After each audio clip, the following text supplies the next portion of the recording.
চৰাইদেউ একাডেমীৰ সমস্ত ছাত্ৰ ছাত্ৰীক আজিৰ ভিডিঅ'টোলৈ স্বাগতম জনাইছোঁ। আগৰ ভিডিঅ' ইতিমধ্যে অনুশীলনী 1.1 কেইটামান কুৱেশ্যন কৰি দিয়া হ'ল।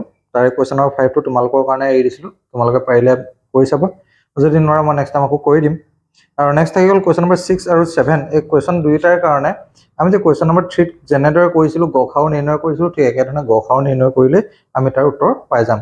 আজি মই তোমালোকক অনুশীলনী 1.2 কুৱেশ্যন নম্বৰ 1টো কৰি দিবলৈ লৈছোঁ। কুৱেশ্যন নম্বৰ 1ত কি দিছে, প্ৰতিটো সংখ্যাকে ইয়াৰ মৌলিক উৎপাদকবোৰৰ গুণফল হিচাপে প্ৰকাশ কৰা। ইয়াত বেলেগ একো নাই, তোমালোকে উৎপাদক বিশ্লেষণ কৰিলে হ'ব। ফাৰ্ষ্ট কুৱেশ্যন দিয়া আছে 140ক আমি কি কৰোঁ, উৎপাদক বিশ্লেষণ কৰি চাওঁ। 140 কিহে হৰণ কৰিবলৈ, লাষ্টত 0 আছে, গতিকে 2ৰে হৰণ কৰিম, 2 7 গুণ 14, এইফালে 0 আহিলে 2ৰে গ'লে এইফালে হৈ গ'ল 35 আছে, গতিকে আমি 5 কৰোঁ, 5 7 গুণ 35, এইখিনি উৎপাদক বিশ্লেষণ কৰা হৈ গ'ল।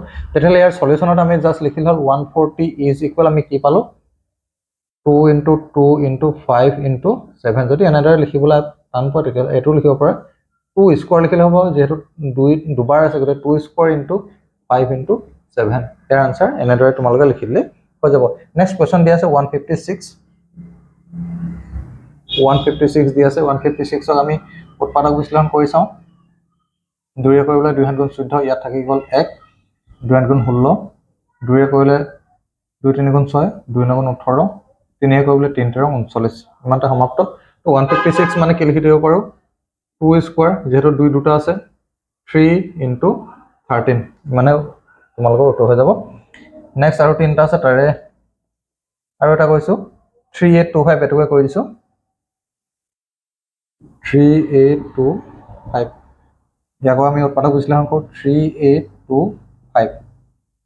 সেয়ে কৰিব লাষ্টত যিহেতু 5 আছে, গতিকে 5 কৰিম, 5 7 গুণ 35, 2 থাকি গ'ল, 3 থাকি গ'ল, নহ'লে 5 6 গুণ 30, 5 5 গুণ 25, 5 আকৌ কৰিম, 5 6 গুণ 5, 2 থাকি গ'ল, 5 5 গুণ 25, 5 3 গুণ 15, 3ৰে কৰিম, 3 5 গুণ 15, 3 গুণ 3, পুনৰ 3ৰে কৰিম, 3 গুণ 3, 2 থাকি 3 7 গুণ 21, উত্তৰটো এটা মৌলিক সংখ্যা, গতিকে 3825ক আমি লিখিব পাৰোঁ, 5 দুটা আছে, গতিকে এটা কাম কৰোঁ, সৰুৰ পৰা লিখোঁ 3 স্কোৱাৰ × 5 স্কোৱাৰ × 17।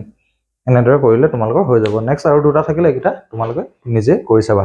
নেক্সট ভিডিঅ'ত 1.2ৰ পিছৰ প্ৰশ্নকেইটা কৰিবলৈ চেষ্টা কৰিম। আজি ভিডিঅ'টো ইমানতে সমাপ্ত কৰিছোঁ। ধন্যবাদ।